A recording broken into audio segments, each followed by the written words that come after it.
Hey guys, today I show you how I make this photo to use the one background, few props and natural lights, because somebody sent me a message he cannot work and make beautiful photo because don't have professional lights. That I show you today. You can make beautiful photos to use natural lights.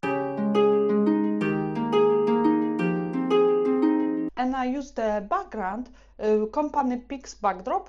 The company is in Poland and really recommend to visit the company. The link find below about the product, what sort, how beautiful background to do if you're looking for background for yourself. But now I show you how I make this photo step by step. Let's go.